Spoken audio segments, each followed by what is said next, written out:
I've asked some students to come forward. I wanted them to share a little bit of this kind of experience, why music matters to them, and they've kindly agreed to my invitation, and I salute them because they've got the guts to come forward and share something a little bit intimate about why a musical experience has been moving for them. But all of you have the same kind of experiences, and I want to affirm those, and I'm happy because I think we all need to get comfortable with expressing these things. It's why people love music, and we need to be able to articulate it, firstly through music, but also through words.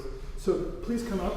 I've asked each of them to just think about a moment where they experienced something that has contributed to their valuing of music, and they're going to share those moments with you, and I'm going to play the piece of music that they're speaking about. So I'll introduce each one in order. They've sat in the order in which they're going to speak. This is all well organized in advance, 5 minutes in advance. So Jaelem Bhate will be the first to speak, and his memory has to do with the passing of his grandmother around the same time, so it connects with Miss A in that sense. So Jaelem, thank you for being here. Thank you, Dr. Kurth. Good afternoon, everyone, friends, colleagues, mentors.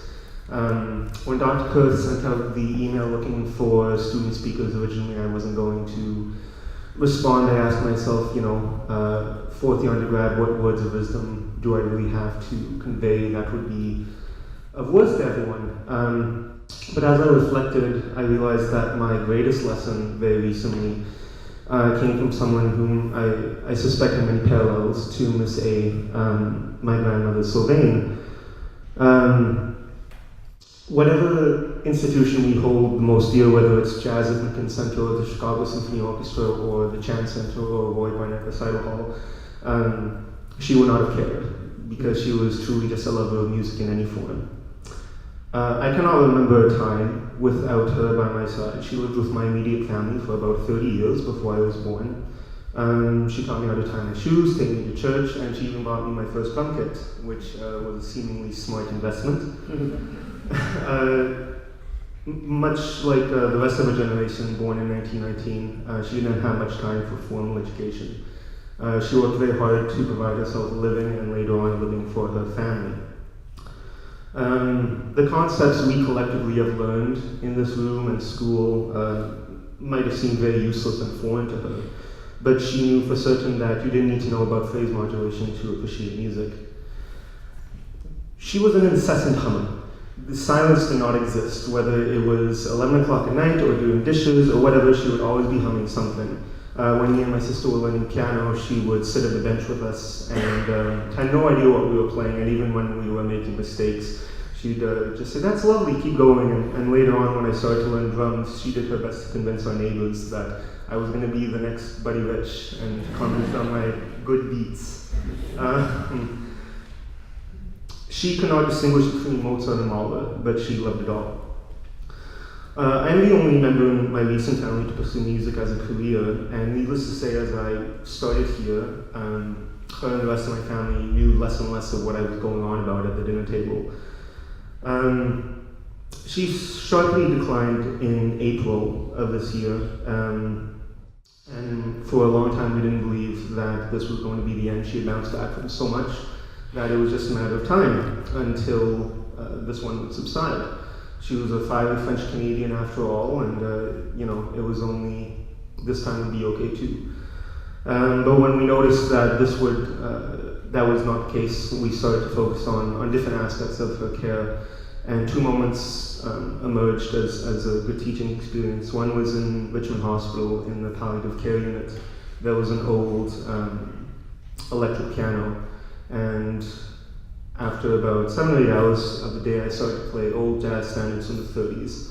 None of us expected a response from her at that point, but when she started to hear the music, she responded and very faintly said, "What's that? It's really nice," and started to hum, as she had all those 30 years living with my family before she passed out again. The second most important experience that was a continuation of that same thread was on July 15th. I spent quite a few hours with her in the evening at the hospice. And it was the final few days, and I knew I wanted to play music. That was the thing that connected us through time and space and very, very different lives and eras. So I knelt down beside a bed with my iPod, one earbud for her, one earbud for me, and played everything from big band to country to Elvis to Mozart. And I came across a recording of a piece that I was conducting in 2 days, which was the Rose's Adagio from Tchaikovsky's Sleeping Beauty. And I played it for her, trying to communicate somehow that I was leading a group through this in a few days, and that it was all because of that cheap little drum kit that she bought me 7 years ago. After not responding to any medical treatment for 4 days, she again lifted her head and started to hum. She passed away the next day in the late afternoon, and 14 hours after her death, I found myself on this podium at the Chant Center in front of 60 people, Billie being one of them actually, and I had to conduct this piece. And I had nothing left to give, but I had all these people looking at me saying, okay, it's concert day, let's go, Jaelem. At the dress rehearsal, we started that first run, and it was a disaster. It was just a note factory, no life in the music, and I got off the podium, went backstage, and trying to think, how do I fix this? And it was actually something Dr. Taylor mentioned to me the day before, of saying, forget about everything, what does the music mean to you at that time? And I realized that it meant my name. So that's what I delivered. The lesson in all this that I thought I would convey coming to the end of my brief speaking is that I've been guilty in the last few years of ultra-focus. Those are colleagues and friends who know me know that very well, that I become a perfectionist and don't let details go. We all know that phenomenon where you pull the 9-hour practice days and you fret about theory classes and study for hours for history exams. I've devoted myself wholly to this craft that we all call being a musician, and as such have spent every minute trying to better my musicianship. But music is an art subject, a humanities for the reason that it is a human process. To remove the humanist from what we do is to cease to study the art. What we study, what we practice, is to serve that humanity, not the other way around, which is what I learned. It reminded me that there should and always will be room for the kid with the cheap drum kit who banged away the early 2000s to have the same raw connection to the music as an educated musician. I learned that no matter how many degrees one has or where your principal, we're all incessant hummers, and sometimes we just need to listen. We don't know where our next lesson will come in music or in life, and cannot if we retreat unto ourselves even with the best of intentions, whether to a practice room or otherwise. In doing so, we open ourselves to great pain, but also to great love and passion. We serve humanity through our music, but we must remember to always serve our music through our humanity. Friends, colleagues, staff, mentors, and Nan, never stop humming. Thank you very much.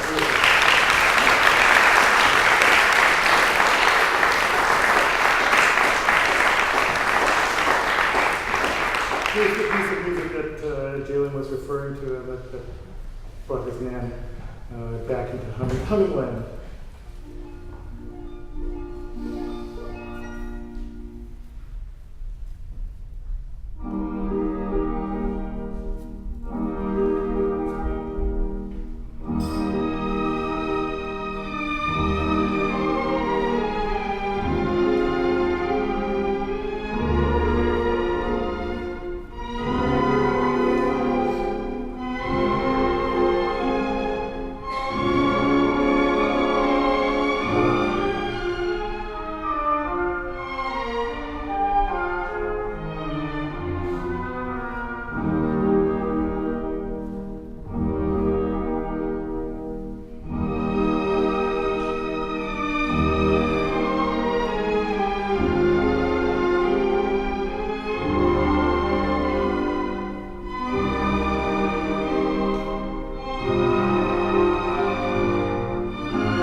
I'm sorry to break it off, but we do have to worry about time. But you're all very young, so you don't have much nostalgia yet in your life. But Jaelem has just taught us what this music meant for his grandmother, right? So it was full of nostalgia for her, I'm sure.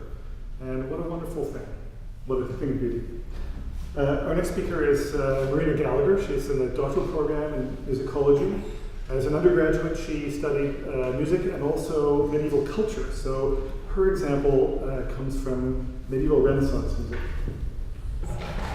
So a little over a year ago, I queued up some music on my computer as I settled into a routine late-night theory marking session. The chorus Plorate Filii Israel from Christmas Historia di Jefte had an impact on me since I had been introduced to it in history class earlier that term. But when it poured out of my headphones that night, it depressed me more profoundly than it ever had, and inspiration struck. There in my mind was a character from my new novel, Anastasia, struggling to carry her badly injured and unconscious Animus Lindoro up both sides of the road in the center of her hometown, while the houses on both sides were consumed by greedy flames. I closed my eyes and listened on repeat, immersing myself in this rich pool of sound, as I penned this early scene and the fateful encounter between these two characters that would set the events of the entire novel in motion. Here's the music.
Our next three speakers all picked moments from Beethoven's symphonies.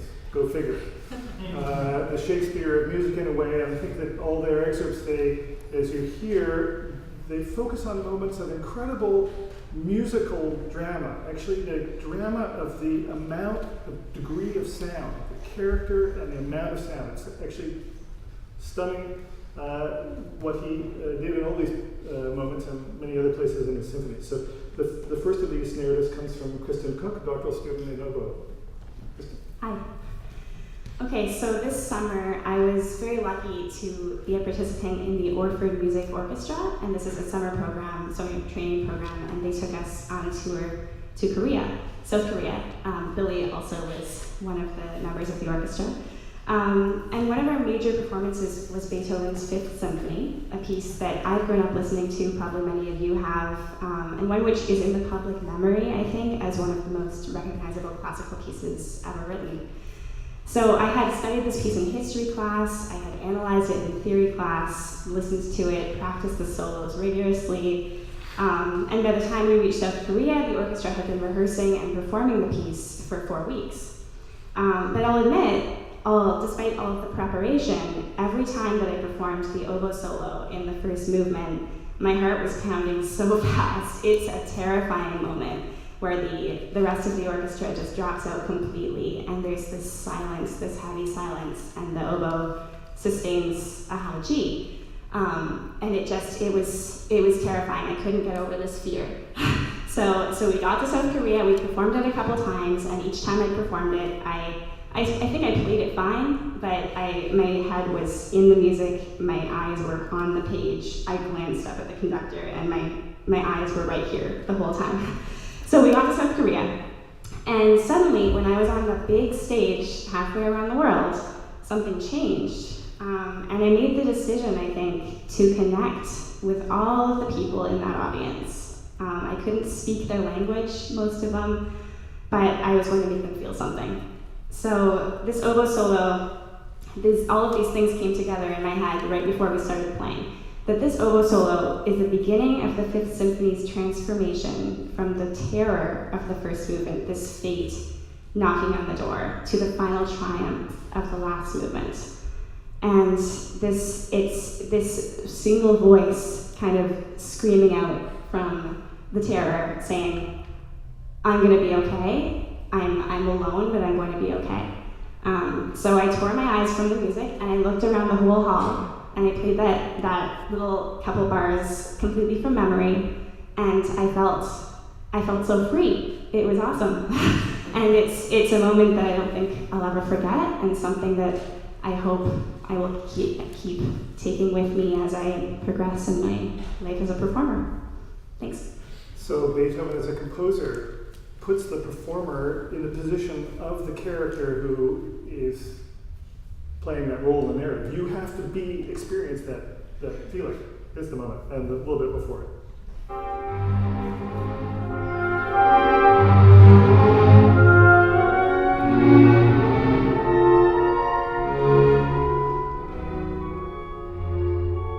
Oh, but this is not the solo she's talking about.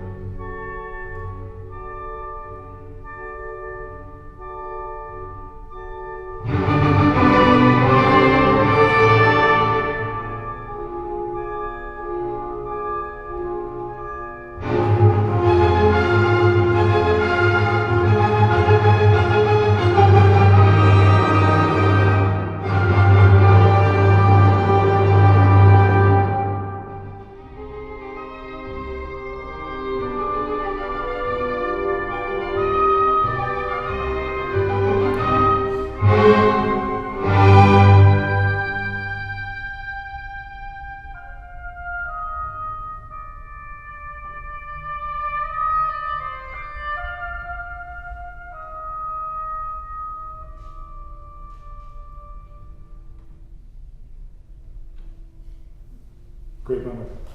Very dramatic music. Charlotte Beglinger is a master's student in voice, was an undergraduate also, sang in the Beethoven Ninth last year. And her moment is kind of a similar effect backwards. This past year, I had the privilege of singing the alto solo in Beethoven's Symphony No. 9 with the UBC Symphony Orchestra. The most exhilarating and powerful part, though, came unexpectedly. In the middle of the last movement, the whole orchestra abruptly falls away to a faint suggestion of the iconic theme. As if ensured, the theme is repeated, but with even less conviction. However, suddenly, the theme swells forth, uniting orchestra and choir, who sing for the first time, Joy, a wondrous spark divine. The music, cascading over me, gave me a feeling I'd never felt before, a mix of reprieve and elation. By the time the choir was singing, Every Man Becomes a Brother, shivers were running down my spine and tears had filled my eyes. The power of the music and the words combined allowed me to realize that despite all illness, poverty, and hatred in the world, we are all human, and we all deep down know how to love, how to understand, and how to give. I had not realized before that moment the power music has in us to create this sense of empathy. And I hope now, as a performer, I will be able to share this wealth of feeling over and over again.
So much like the moment that Kristen talked about. Really, just amazing. Now you notice that there are things about Beethoven symphonies that, with all the great work, that they're variations of one another, and great ideas get explored more than once. Our last speaker comes back to the Fifth Symphony, the moment actually kind of similar to the one that we just heard in the Ninth Symphony. Billie Smith is a violinist, fourth-year violinist, and was in the same tour as Kristen. So. Thank you. Hi. So a pivotal musical experience I've had at UBC began during my first year, and this is going to be very similar to Kristen's because I'm talking about the same piece in the same concert. When the symphony orchestra played Beethoven's Fifth Symphony. After recently playing the symphony for the second time this summer near the beginning of my final year at UBC, I have begun understanding the symphony in a more meaningful way. The long and complex journey between the anxiety of the first movement and the unrestrained joy of the fourth movement parallels my 4 years here. After fighting against intense performance anxiety for most of my degree, I gained my first fragment of power the second time playing this piece with Kristen. During rehearsal, the conductor mentioned the Fifth Symphony as a story of overcoming fear, and it stayed with me.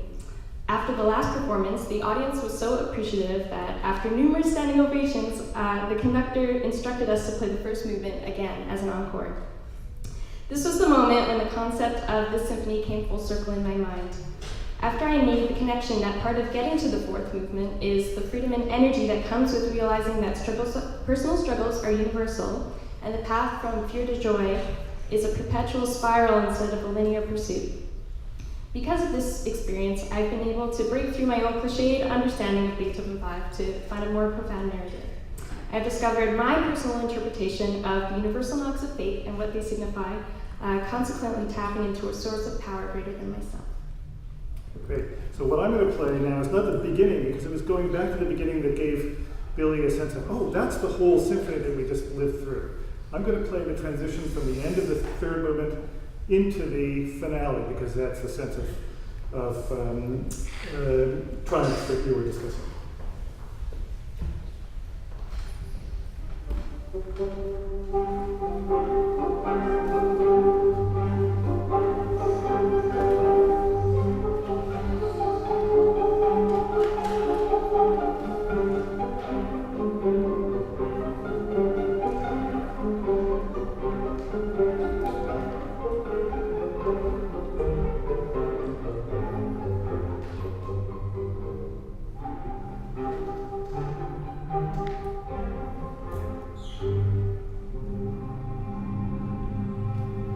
Full of uncertainty.